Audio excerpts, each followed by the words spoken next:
Hello, I'm Jashikins, and welcome to another episode review of Game of Thrones. And this is, yes, oh good, I had an opening and I was like, I'm going to do it like 3 different ways at once because that's really going to work. This is how things work. And I'm like, I can't do that. Anyways, let's try that again. Hello, I'm Jashikins, and welcome to another Game of Thrones Season 8 episode review. Tonight, without hopefully no more errors, I will be reviewing A Night of the Seven Kingdoms. It's episodes like these that make me wish I could do a full-fledged review. There are so many things I want to talk about in this episode, but I just don't have the time. This episode wasn't perfect, some dialogue and continuity mistakes, but it is one of the most enjoyable in a long time. From this point on, there will be spoilers. Part 1. Arya did the nasty with Gendry. One of my ships actually happened. Yes! Arya and Gendry had chemistry when they met all those seasons ago. Then when they met again this season, every interaction seemed to hint that their feelings had grown. So it wasn't out of left field that they did the nasty. I will say the dialogue during their love scene was lackluster, especially at certain points. Arya says she doesn't want to die a virgin. She didn't even wear it coyly. That, to me, was the worst line of the scene. I am surprised that some people are claiming Arya and Gendry getting together happened too quickly. If you consider a few seasons too quick, I understand. Another thing I'm surprised about is when this episode was leaked, because of course it was. A Game of Thrones spoiler group I'm in demanded the Gendry Arya images be taken down as they were gross. But I guess all the Daenerys pics, aka an incest pairing, aren't that bad. Okay, this whole thing was people think Arya's underage.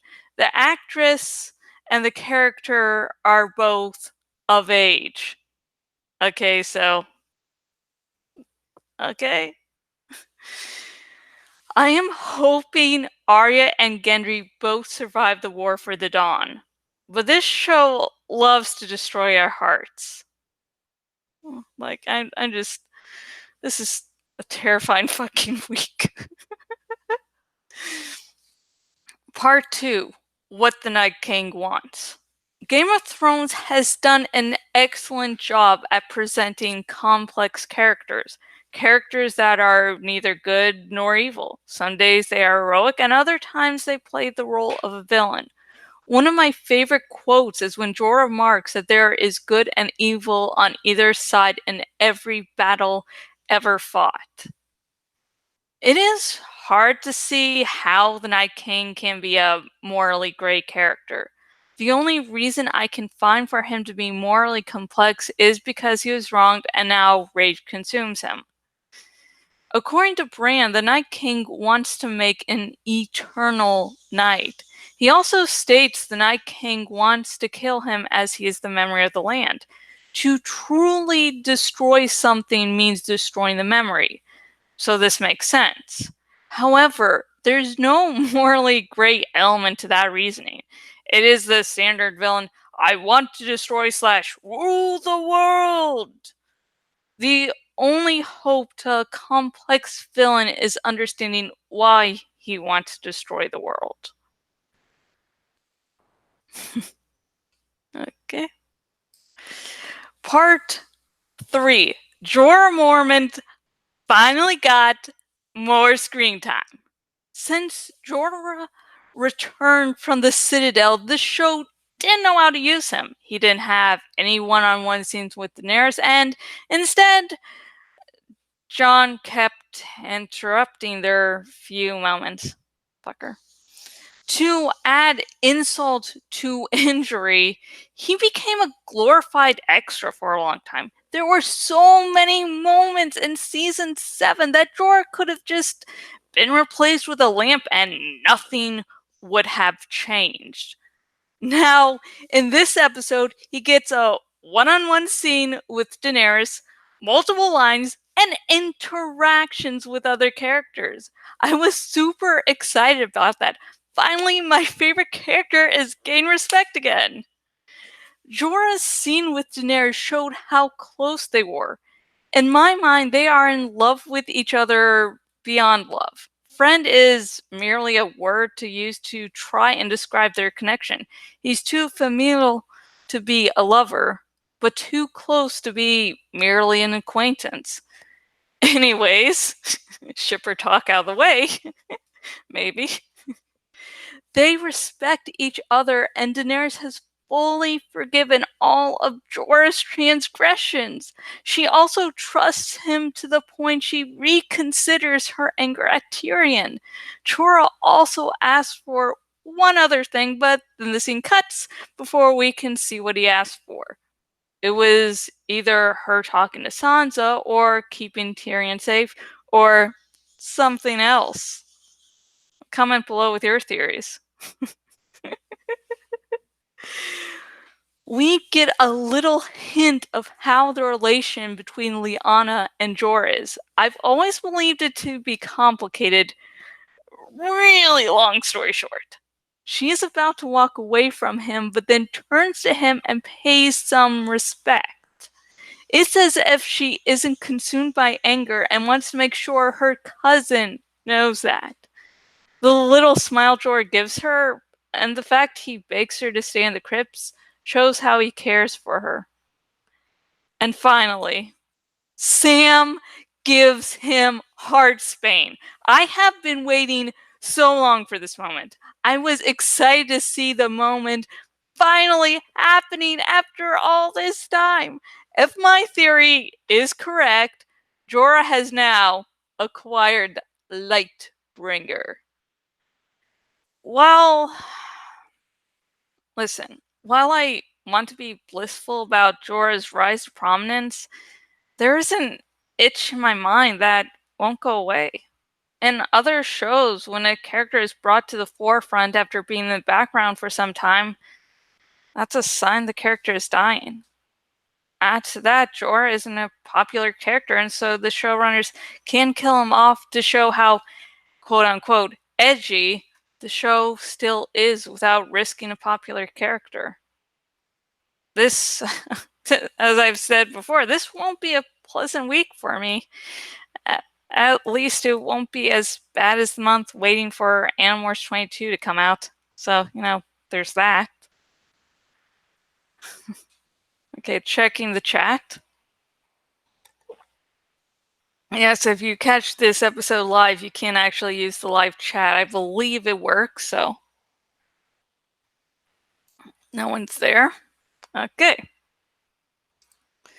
Part 4.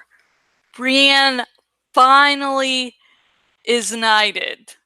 Brienne of Tarth is one of the few morally good characters. She has kept her oaths and fights for honor. She is one of the most pure knights that isn't a knight. This is not due to her lack of loyalty or fighting skill. It is purely because of a tradition that she isn't able to achieve the rank of knight. Jaime Lannister ends up knighting her this episode. He is in love with her and feels she truly wants to be a knight, no matter that she says she doesn't care. It is an extremely powerful and moving scene. I don't know whether to cry in happiness or shout in joy. That's how I felt while watching the episode. I didn't know which one to do. She has more than earned the right to be a knight. Even if she does die the next episode, Brienne will have achieved the rank of knight. Oh, jeez. Really hoping she doesn't die. Part 5. Signs of Daenerys' madness. My feelings about Daenerys are complex. Sometimes I hate her, and other times I adore her. Sometimes I feel both emotions at the same time. When she's with Jorah, I tend to like her more than other times. For some time now, Daenerys has been dancing on the edge of madness. She hasn't done anything horrific enough to land her in a villain role, but neither is she justified enough to be a hero. She is on the tipping point, and one small tilt in the wrong direction could send her tumbling into madness. Last season, she didn't care enough about the history of the North to know how to approach Jon. Instead, she demanded that he bend the knee. She expected him to treat her separate from her Targaryen heritage without her doing the same for Jon's Stark heritage. In fairness to her, the writers forgot her character development up to that point and also about the political marriage subplot hinted at in season 6. Never forgive, never forget. I probably have brought that point up like 50 million times. In the season 8 premiere, Daenerys reacted with joy to the terrified Northerners after her dragons came into sight. She treated Sansa nice until the Stark woman was politically friendly but offered no actual friendship. As for this episode, Daenerys tried to use Jon for her own needs.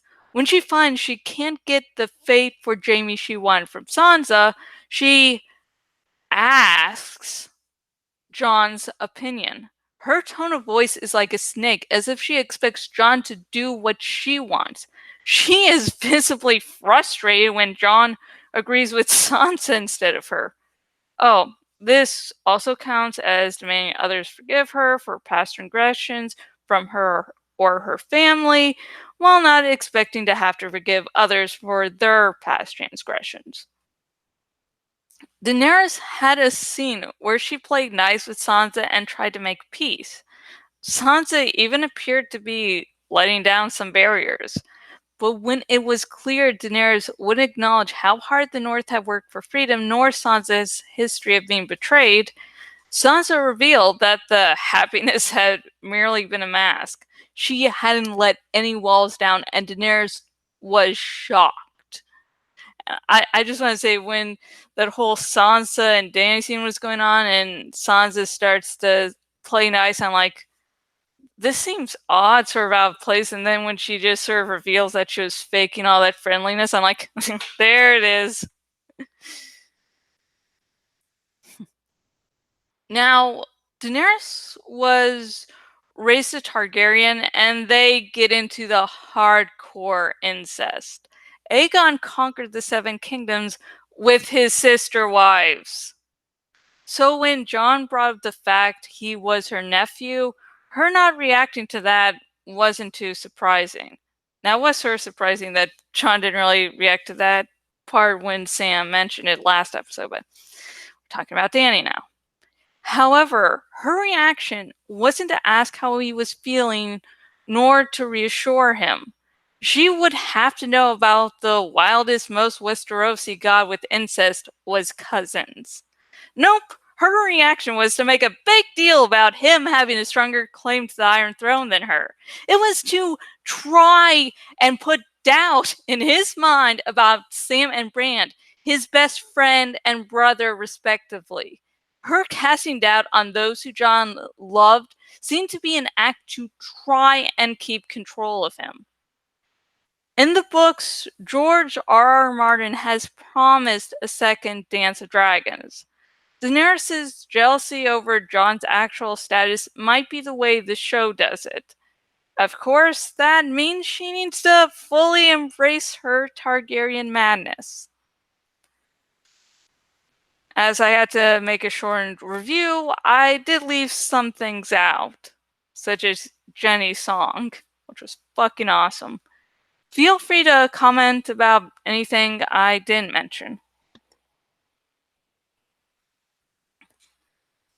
If you are watching this on the YouTubes, please like this video. If, you actually really love Jorah and you're hoping he doesn't die next episode. So, give a thumbs up and support Jorah surviving next episode. And please subscribe. I will be doing episode reviews of all of Game of Thrones season 8. This is a special thing I'm doing since it is basically an end of an era. If you are watching this on my bloggity blog, please choose, and watching on the desktop version of my bloggity blog, please choose the follow by email option so you will never again miss a blog post by me. I just don't do these episode reviews. I also do other reviews of books, movies. I do long posts about various subjects, and my latest long post, I was like, this seems really interesting to do, and now I wish someone had said, Josh, just don't, because it's going to take so long just to fucking outline 5 years later, and it might be completed. Now, I might do a Game of Thrones retrospective where me and some other people, I haven't decided exactly on who yet, will get together and discuss Game of Thrones and how it's affected us. I say might because this is where your help comes in. If you go to my Patreon, if you're watching this on YouTube, it's link in the description. If you're watching on my bloggity blog and the desktop version of my bloggity blog, on the sidebar thingamajig right near the top, you'll find a link to that. If you go there, you'll see that I have put the retrospective as a reward for a goal. And so I just need, all for the goal, I'm asking 10 people to donate to my Patreon. So far I have 2.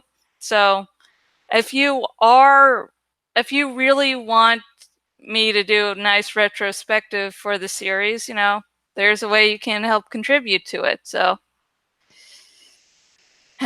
and next week's episode is going to be the Battle of Winterfell. And I think we're going to all need some big reassurances after that episode, probably a shitload of therapy. So next time I do a video, we're most likely all going to be a bawling mess of emotions and tears. So until next time, goodbye.